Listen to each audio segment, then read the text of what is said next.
Reality's chasing the Boogeyman across the Spider-Verse, and Amanda's mad about the boy. I'm Van Connor. And I'm Adam Ball, and this is Off Screen, your 7-day guide to everything movies. Boom.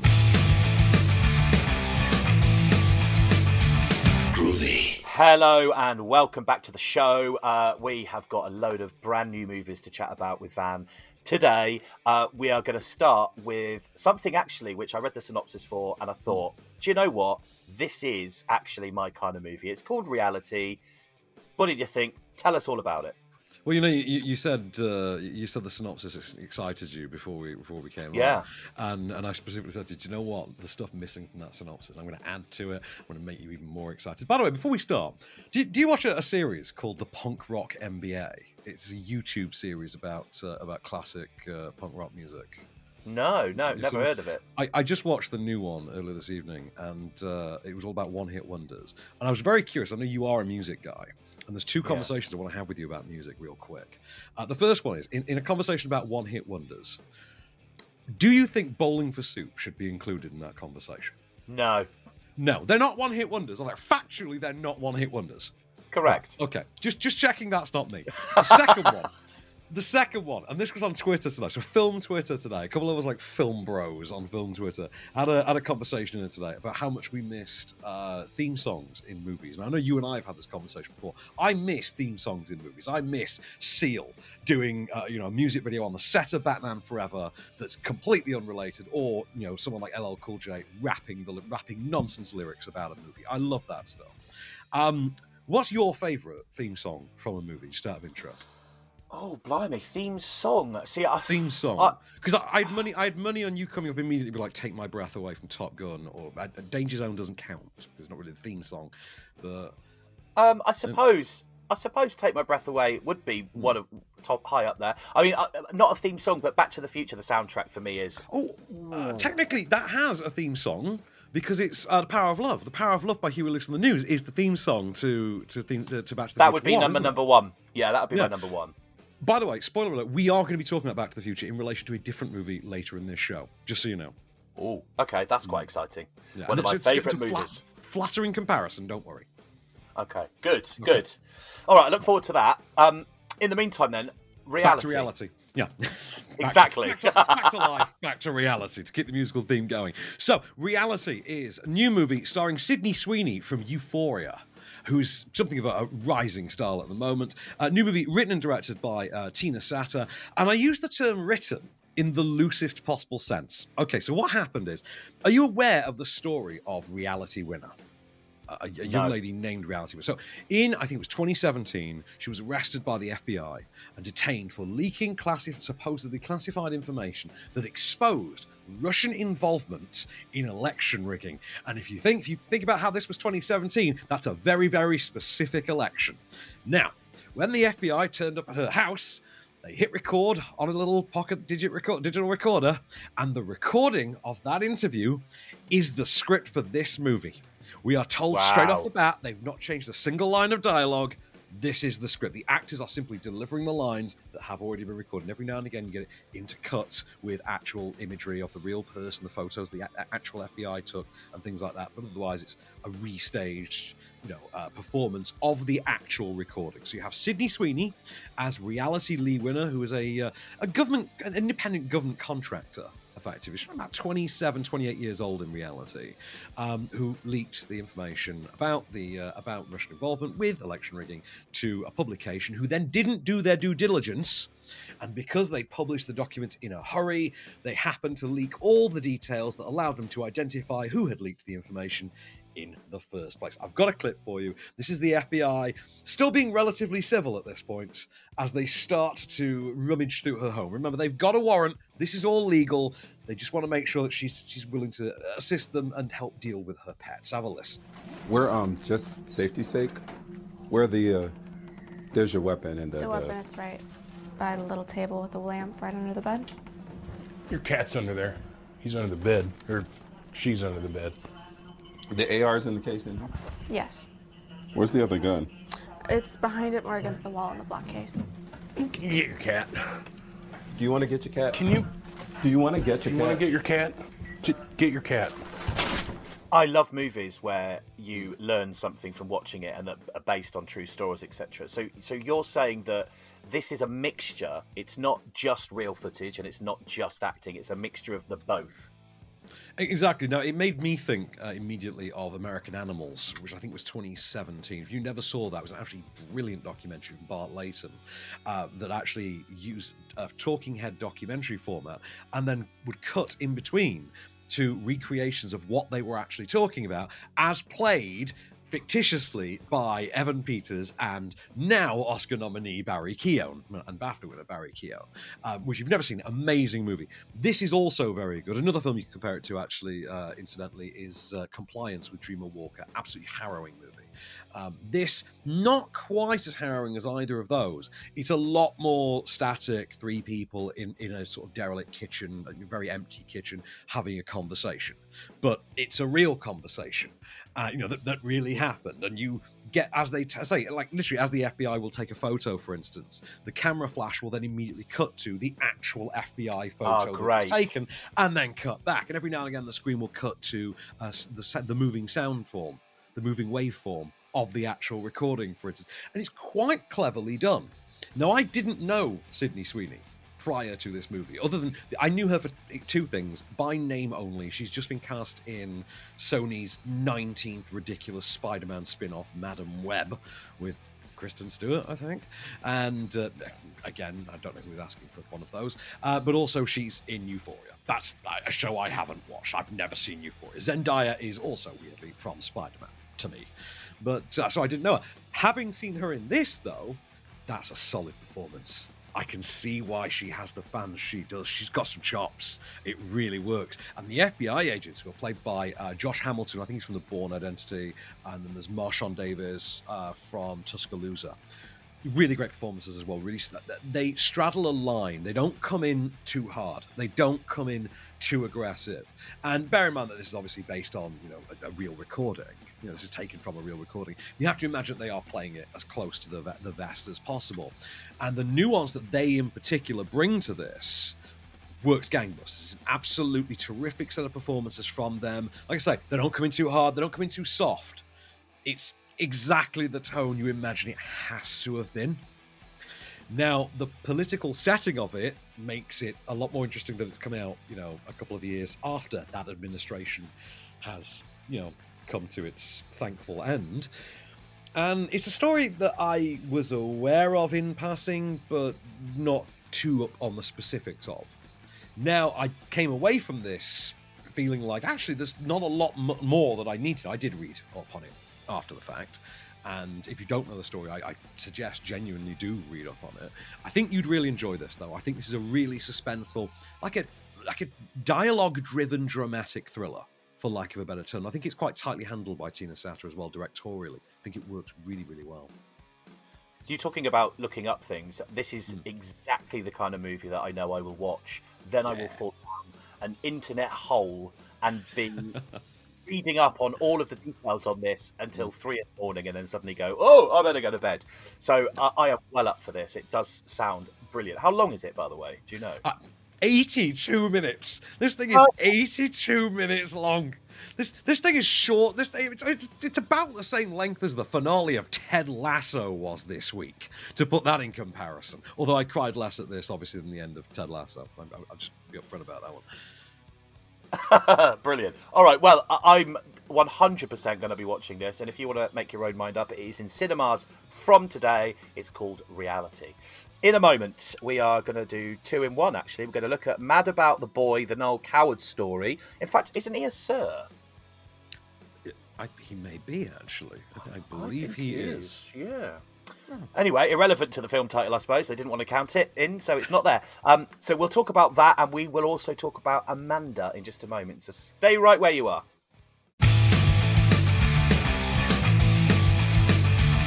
Hello and welcome back to the show. In a moment, we are going to talk about Mad About the Boy, the Noel Coward Story, an exploration of Coward's expansive career and more, I'm sure.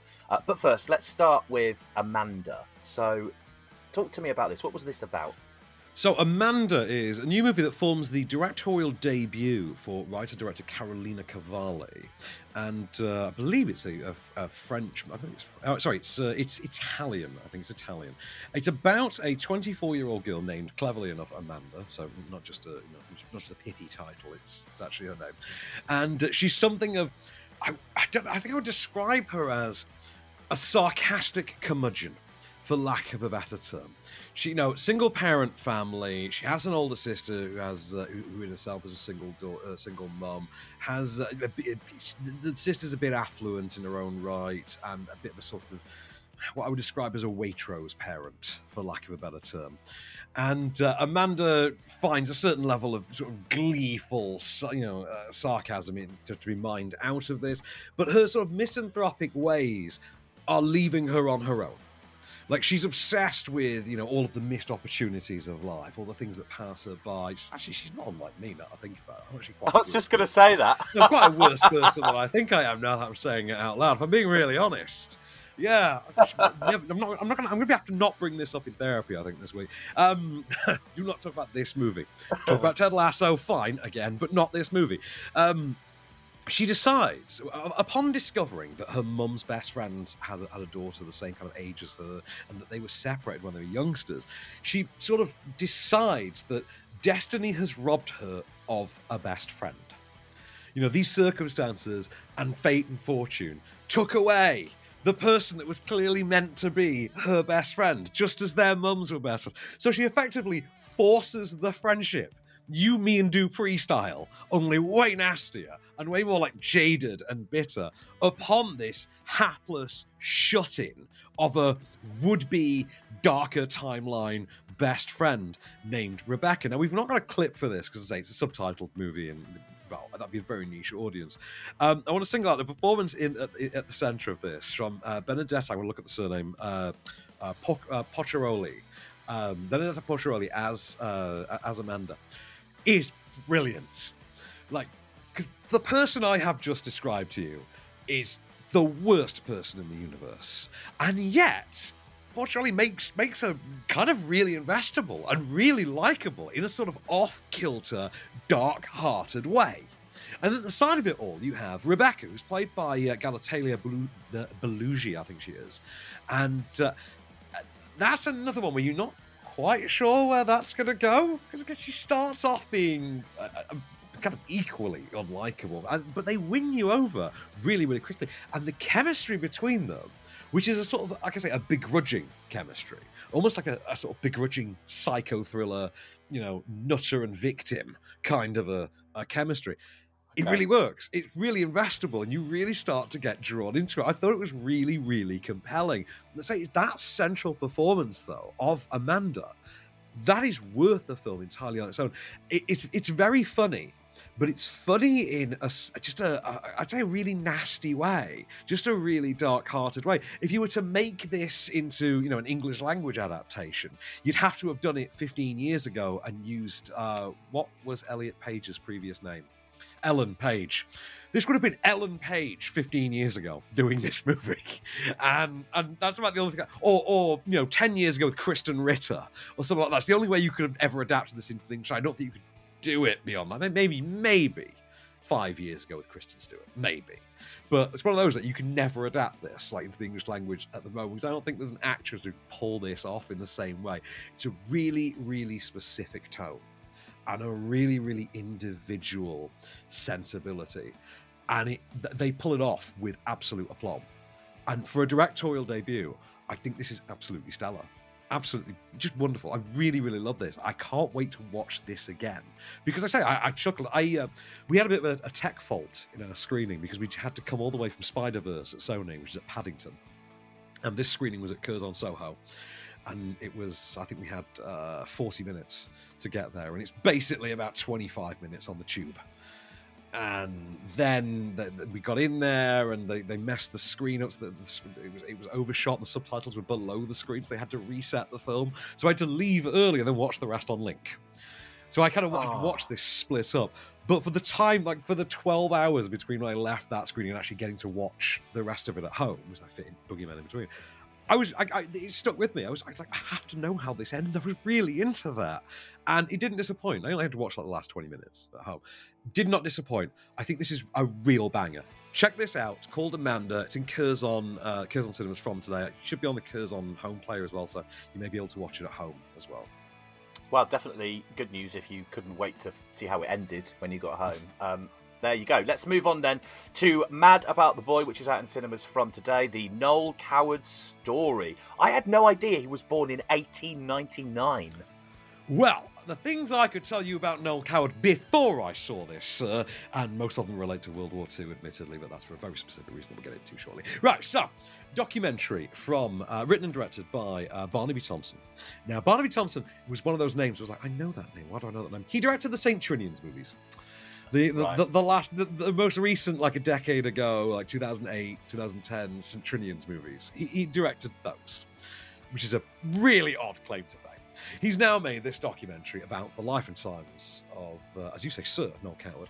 Was he a Sir? Must have been a Sir. Noel Coward, who, you know, iconic British playwrights. Just one of the most iconic British playwrights of the last century, if ever. Like, you could make an argument to talk about Noel Coward in the same breath as Shakespeare. I will posit that. I will go out on that limb. I will genuinely go out on that limb. Yeah, I agree. Now, if you look at the films he wrote, we are talking, you know, the films, the works that he wrote, films, plays, etc. We are talking about things like Private Lives, Blithe Spirit, Brief Encounter, the most iconic romantic drama of all time, sod Titanic. And this is his story, narrated for us here. So there's a lot of archival footage, a lot of interview footage. There's a wealth of material here that I can only imagine this must have taken years to put together. It's a very intricately done piece of work. Narrated for us by Alan Cumming, and with the voice of, I'm reasonably sure, the voice of Noel Coward himself in narration form is provided by Rupert Everett. Brilliant. Which, I mean, talk about wearing your gay creds on your sleeve. They have literally gotten Alan Cumming and Rupert Everett. Because I'm reasonably sure that if you put a gun to anyone's head and say, name 2 gay British superstars, Alan Cumming and Rupert Everett would be in the top 5, if we're honest. Yeah. So yeah, it's the story of Noel Coward. Have a listen. Some sly dish that looks like my dish. I study my own facade carefully. My voice is definite, harsh, rugged. How can I start? I take ruthless stock of myself in the mirror before going out, for even a polo jumper or an unfortunate tie exposes one to danger. Maybe some psychoanalyst might slap my wrist and give a twist to what goes on inside. Noel Coward is a graceful swan, gliding along whilst everything that doesn't tally with the projected image, his background, his lack of education, his homosexuality, his burning ambition, all the furious paddling is hidden beneath the waterline. Yeah, there was so much to know about him, because of course he was a composer, director, actor and singer on top of being a playwright. He was one of the OG multi-hyphenates, was old Noel. Yeah. And now, it's a fascinating story because, as you point out, there are numerous angles you can come at Noel Coward from. Now, in terms of the biography that we have laid out here before us, it goes down largely the route of his career, but also with a sideline to how his life, and as you can hear from the clip, the initial disguise and eventual embrace, the public outward embrace of his sexuality, would come to define both he and said career. Now, for me as well, he was a member of the Irregulars in World War II. He was one of the Irregulars, with the Secret Service unit sent to Washington, D.C. to bring America into the war, along with Ian Fleming and Roald Dahl, quite famous. And if you remember, I told you about this recently. This is the one I think should be a movie. Yeah. And there's that story plays a part in Noel Coward's greater stories. It's a fascinating work, really compelling. I knew a fair bit about Noel Coward to begin with. I know a lot more now. And I say it's a tight 93, I think it's about 93-minute documentary. It's about an hour 27 plus credits kind of a thing. As you can hear, though, it's got the music, it's got the atmosphere, it's got the vibes, it's got the chills, it's got heartbreak, and it's got real emotional depth and warmth and sadness to it. It's a harrowing story as well as a heartwarming one. I think you really would enjoy this, to be honest. I think it's a really fascinating documentary. as I've said to you before, you know, when you've watched something and you feel that you've learned something from watching it, especially about somebody so iconic, That's the kicker. you know, this is not going to be a movie that I'm going to turn away. I think it does look great. Mad About the Boy, the Noel Coward Story, in cinemas from today. Okay, 2 movies left to go on the show today. The Boogeyman coming up, but next, I'm pretty sure you are biting at the bit to talk about Spider-Man Across the Spider-Verse, which we are going to talk about in just a minute. Stay there.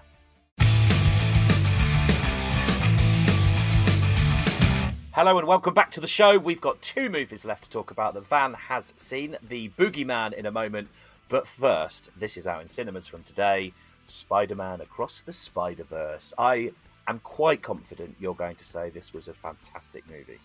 Well, I mean, not to bury the lead, yes, it was a fantastic movie. I had a fantastic time with it. I had gripes. I'm not going to say it's flawless because the buzz on this from like people who'd seen it stateside.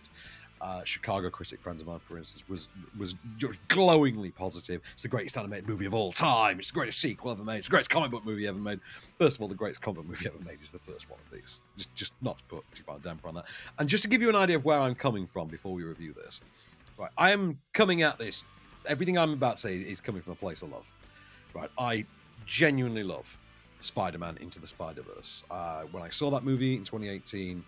It was a genuine life-changing cinematic experience for me. I wholeheartedly love that film. I wept openly at the leap of faith sequence in the third act, and you can show me just a YouTube clip of that now. Like, with no context of the rest of the film, just show me that clip, and you will break me as a person all over again. I think it's one of the most beautiful sequences ever put to film. And yeah, I got to watch it in New York as well, which was just, again, one of those just watching Spider-Man in New York, an absolutely life-changing experience. So now we have part 2. It won. The previous one was the first ever comic book movie to win, Best Animated Feature, to win like a Best Film Oscar, and as well, it brought Miles Morales onto cinema screens. He's a mixed race, African American, Hispanic. Spider-Man, as opposed to the traditionally Caucasian Peter Parker. It was the first real multiverse hopping superhero movie as well, which obviously 5 years later we're now kind of sick of because live action Marvel's been cashing that in for half a decade. And yeah, so now it's time for the sequel. And the basic setup is as follows. So, it is a year or 2 after the events of the previous movie. Miles Morales is Brooklyn's one and only Spider-Man. He's doing the Spidey thing. He's the friendly neighborhood web slinger. He stops the muggers, foils bank robberies, all that stuff. He's a bit of a mess because he's a teenage Spider-Man and they always are.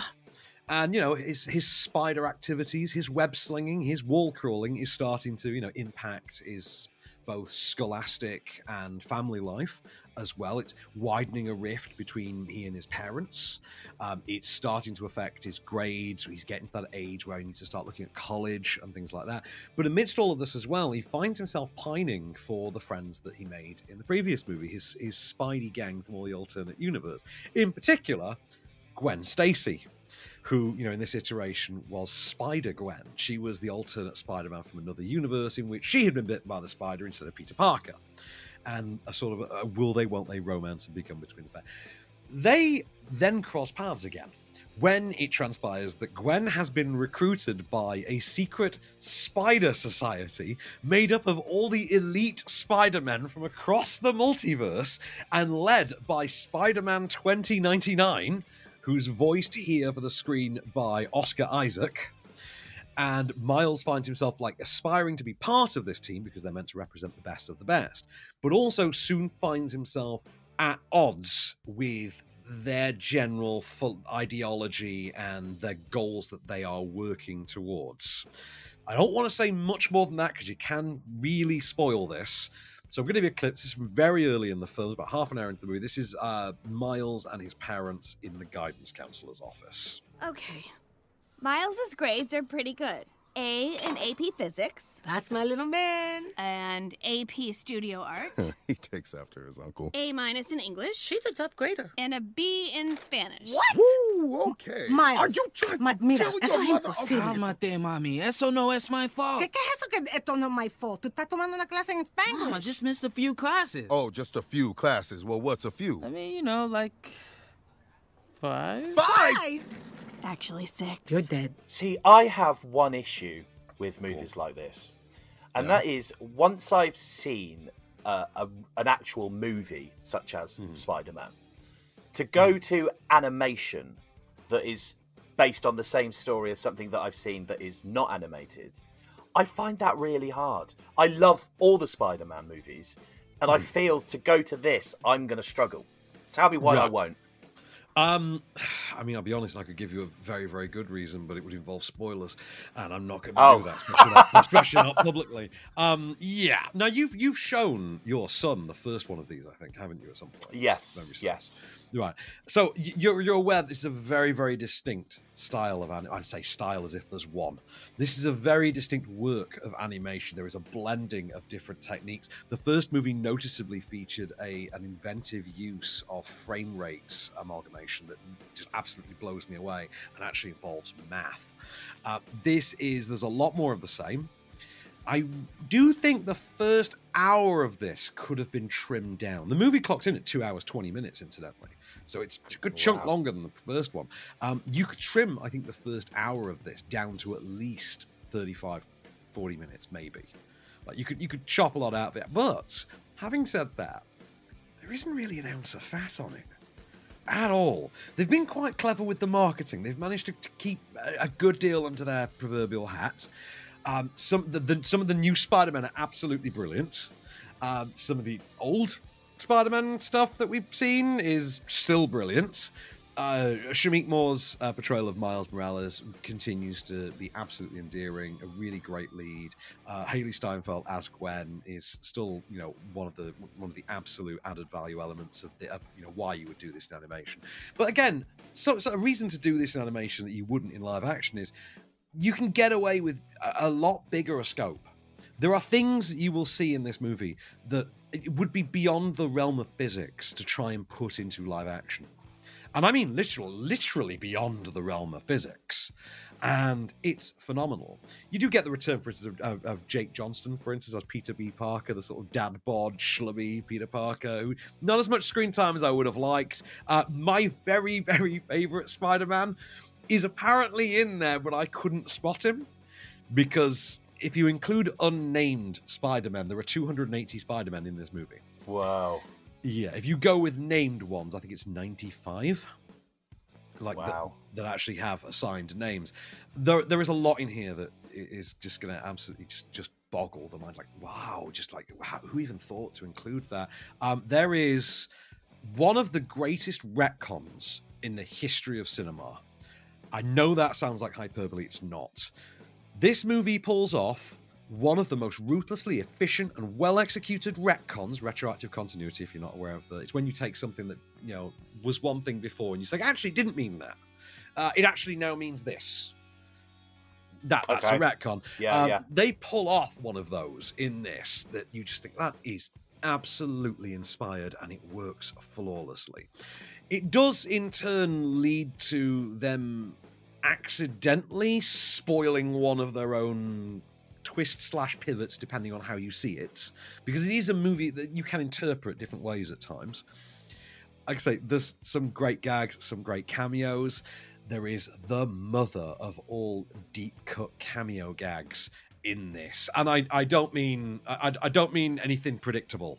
I don't mean like, oh, here's Tobey Maguire or nothing like that. Nothing like predictable like that you could have seen coming up. Nothing like that. No. And incidentally, no, he doesn't turn up in this. But there is the mother of all deep cut cameos in this that just had me going.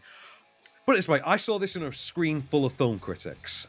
I was cackling like a chimp, and I was alone doing that in that room. Because I think everyone else thought I was a maniac, because I think I was the only one in the room that read comics, but or happened to know who that person specifically was, or the 3 levels on which their appearance was hilarious. You put it this way, you will know when you see it. You really will. Now, in terms of what you could compare this to, you've got a 4-star film. I think the first is a 5, this is a 4. Now, the reason I'm giving it a 4 is for the obvious comparison points I'm about to make. You can't enjoy this without having seen the first. It doesn't make a whole heap of sense because it does deal with the consequences of the first one. It is also, rather like Fast X, not a finished film. This is part 1 of a finale. We have got Beyond the Spider-Verse to come next year. I think it's next May, specifically. Yeah. Now, if you're going to compare this to anything, I would say, imagine Pirates of the Caribbean 2 Dead Man's Chest, but it's pulled off to the extent, the quality level, and the extreme of Back to the Future 2. Wow. You could go that way with it. You've got a movie with all their heft and the upscaled ambition of Dead Man's Chest, but it's about as good as Back to the Future 2. Maybe a little bit convoluted and overlong, but yeah. Also, the soundtrack is nowhere near as good as the first one. Oh, that was going to be my next question. I was going to say, what's the soundtrack like? Because that first soundtrack, I'm sorry, but you could just take the CD of that first movie's soundtrack. Yeah. Right? Walk into a club, slip it on the DJ deck, just hit shuffle, and just leave it there for the night, and it would work. It would absolutely work. You could do that with the first Spider-Verse soundtrack. I don't think you can with this. It's just nowhere near as efficient. And the biggest reason to give this 4 stars instead of 5, for my money, is there is not a moment in this film that's half as good as the leap of faith sequence from the first one. And that is the benchmark. That is. Having said that, whomsoever thought to get Andy Samberg, of all people, to voice the single most despised character in the history of Spider-Man, chef's kiss. Give that person a raise. Give them a raise. Nobody ever allow Andy Samberg to pay for his own drinks ever again. Job well done, people. Good sequel. I liked it a lot. Didn't love it like I loved the first one, but I liked it a lot to a 4-star degree. I'd even maybe push it to 4.5 in a pinch, if I'm honest. There you go. Well, if you want to make your own mind up, Spider-Man Across the Spider-Verse is in cinemas from today. Okay, next and finally, we're going to talk about The Boogeyman. Same writers as A Quiet Place, I think, isn't it?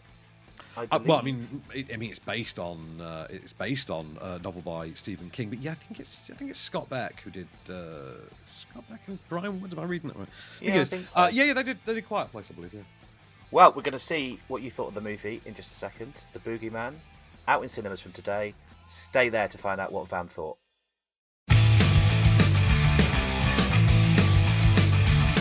Hello and welcome back. We have got one last movie to talk about then before we end the show. It is The Boogeyman in cinemas from today. I don't need to tell you this is a horror, really, do I? Yeah, I mean, the name does not suggest rom-com, does it? No. No. So, well, IMDb, as we pointed out, nicely lists this as its entire plot as adaptation of Stephen King's The Boogeyman. Now, are you overly familiar with Stephen King's The Boogeyman? No. I know some of his work, but I have not read that. So, The Boogeyman was a short story that was written for, I think it was Chevalier magazine in the early 70s and was collected into, I want to say, 1978 Night Shift. Stephen King's collection of short stories. I was loaned a copy of Night Shift by my friend Anthony Pino, who I'm still friends with to this day. I was loaned a copy of this when I was 10 years old. And the 25-page story that makes up The Boogeyman is still, to this day, one of the most terrifying things I have ever read. Like, genuinely. And I mean, I can read it right now and it will still chill me to the core the exact same way it did when I was 10 years old. It's a horrifying story. Now, given that it's 25 pages long, there's not an awful lot you can base a full feature-length film out of. I mean, this goes on for, I think, about 98 minutes. Yes, 98 minutes exactly. Can't really blow 25 pages into 98 minutes. Although, you know, they did like 60, took 60 pages to become The Shawshank Redemption, and that's a pretty faithful adaptation. Now, what they have done here is they have taken the original short story and compressed that to basically make up about 2 minutes of screen time.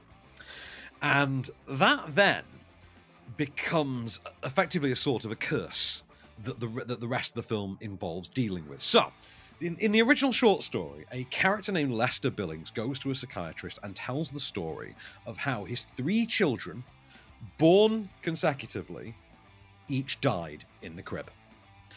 Each one died of SIDS or cot death, various things like that. And within the context of the original book, on the second occasion, he runs in the room and he thinks he sees something that looks a bit like a demon, and it haunts him and it scars him for life. And then he gives up the idea of ever having kids. His wife then accidentally gets pregnant down the line, and he's terrified. They have another kid, and he literally walks in to find the devil shaking the baby in the crib. That's how the short story ended. Now, we get told this, effectively, the same story, in 2 minutes of screen time, starring David Dastmalchian as Lester Billings. Now, Dastmalchian is, at this point, I think mostly known for his role in the Ant-Man movies, in the Suicide Squad, in which he was the Polka Dot Man. He's a really, really great, creepy, horror-loving performer. Like, he loves a horror flick. He's like friends with James Gunn as well. And the actual protagonist of the movie, though, is the daughter of the psychiatrist. So the psychiatrist is played here by Chris Messina, who, he tells this story to. He has 2 daughters. The family are going through a bereavement of their own, with the mum having recently passed away in, I think it's a drink driving accident. But the teenage elder daughter is played by Sophie Thatcher. The younger daughter is played by, I'm trying to get the name of the young actress, her name is Vivian Lyra Blair. Now, the interesting thing about these 2 actresses playing the daughters, the leads of this movie, is that both of them kind of came to prominence in the last 2 years by Star Wars. Sophie Thatcher is one of the space bikers from the Book of Boba Fett. She's also in Yellow Jackets at the moment, which is quite popular. And Vivian Lyra Blair is the young Princess Leia from Obi-Wan Kenobi. Who stole the show with her little... Yeah, just a weird, coincidence that this has happened. And what you get is the story of when Lester Billings tells his story, then dies himself by his own hand, and it very quickly transpires that said curse that afflicted his family may have transferred to them. So effectively, it's King does the ring. Have a clip. This is Lester spinning his yarn. Suck the life right out of them. Even if the first one was an accident, it still made us susceptible. Susceptible. To what?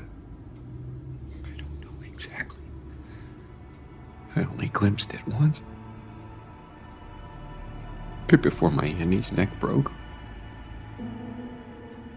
Before they died, my kids, I thought it was just their imaginations getting the better of them, and my oldest tried drawing it for me. What is this supposed to be? It's the thing that comes for your kids when you're not paying attention. So I get what you're saying. Technically, it's not an adaptation of the Stephen King book. It's kind of more of... Wait, it is an adaptation for 2 minutes, and then it's a continuation and expansion of.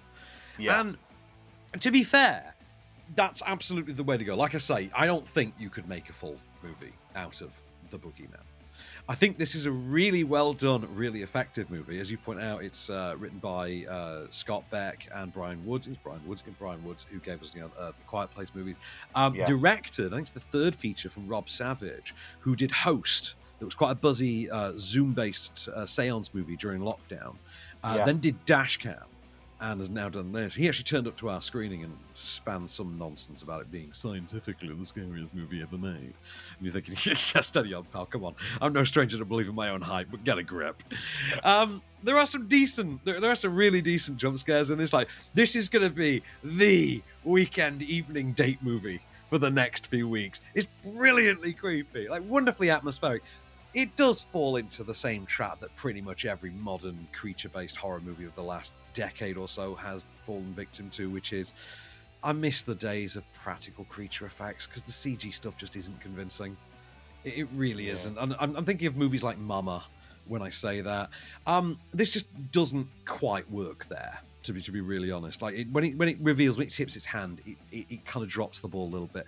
But it's in building that suspense and building that tension, this really makes its name. Sophie Thatcher is a great lead. I think Vivian Lyra Blair as well. Something to behold. I think a really compelling young actress. I think she's really got something. I will watch Chris Messina in anything because I'm a big fan of The Newsroom, and he was great in that movie Devil as well from 2010. David Despolston's my MVP because he gets 2 minutes of screen time and he just owns this movie. He shows up ready to play. He is all flop, sweat, and trembles, and he really sells it. It is a brilliantly creepy movie. Like I say, it drops the ball a bit when it comes time to sort of, reveal the monster, as all these things sort of are wont to do. But in getting there, this'll, I don't want to use the term, this'll beep you right up. You know what I mean? This'll bleep you right up, sir. Good and proper. Like, wonderfully atmospheric. Really, I mean, like, the production design of this, the cinematography of it. I don't think it's as good a horror movie as, for instance, The Black Phone was last year, but I think it's a good, it's a good. Well, you'll mention it in the same breath. You put it up there with that and Barbarian. Like, I think it's a great King movie. Like, we're talking about movies based on the works of King, even though it's not the most faithful of ones. It's good King. It's decent King, definitely. I'd go with that. I just love the fact that the clip that you have to play is them whispering after it being written by the same people as A Quiet Place. But, that said, A Quiet Place, I absolutely loved. And I can tell from what you've said about this movie that there's kind of a lot of similarities with the way that it's done, effects, or, the way that you have the suspense, and that's enough for me for a horror movie.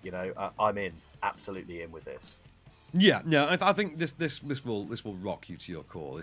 And the other thing is as well, because it's such a universally terrifying concept. Like he says in the clip there, it's the thing that comes for your kid when you're not paying attention, and that's a really primal thing to draw fear from, because it's because of how universal it is. Like, you can get anyone with that concept, you know what I mean? Like, anyone who has young kids in their lives will be like, oh god, that's a terrifying idea.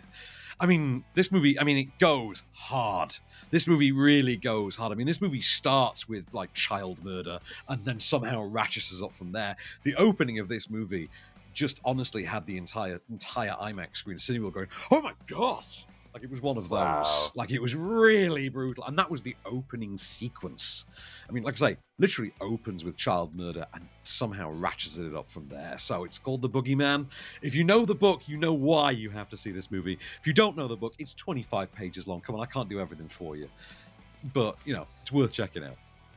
It's one of those movies that you probably need to have the big light on when you're watching it, if you watch it at home. The funny thing is, we were going to originally watch. They made this for Disney Plus originally, and apparently they test screened it, and it scored so well that we have to put this in cinemas. It has to be done. And thank God they did, because this really would have been wasted as a streaming first but release. Excellent. Well, if you want to make your own mind up, you can go and see it because it's out in cinemas from today. Now, next week, let's talk through some of the movies we're going to be talking about on the show next week. My Imaginary Country. Yes, we've got My Imaginary Country next week, as well as Chevalier, War Pony, Love Without Walls. But all of this pales in comparison to the one I know you really want to talk about. The one I know you've been looking forward to. So the one I know your son has been definitely looking forward to. It is the 7th movie in the live-action Transformers series. It is Transformers Rise of the Beasts, and if you go to Leicester Square right now, you can see a 16-foot Optimus Primal and a 20-foot Optimus Prime, because I myself went and saw them and took the pics the other day. They're really you sent them to me. They looked absolutely epic when you were there. You were like, really look at this. Yeah, it's a very strange atmosphere in Leicester Square now, because you've got opera screenings going on in the square itself. You've got the buskers doing Ed Sheeran and Disney songs, and then you've got Transformers next to the Legos. So it's very weird. And then you've got a Greg's that's now open till 2 in the morning, kind of thing. It's a very weird time to be in Leicester Square at this moment. But Transformers Rise of the Beasts. I'm going to be seeing this on Tuesday nights. So I will be able to. I'll be able to tell you before we get to doing the review exactly what it's like. But you know what? It's Transformers and primitives like apes and old-fashioned primal creatures, because we did the Dinobots back in the last night, I think. So, or Age of Extinction, I think it was. So we'll see what happens with the primates. But we've got those to look forward to. Cannot wait to hear what you think of that one, particularly, of course. So, of course, we've got all those to look forward to next week on Off Screen. Until then, I've been Adam Ball. I've been Van Connor, and we shall return.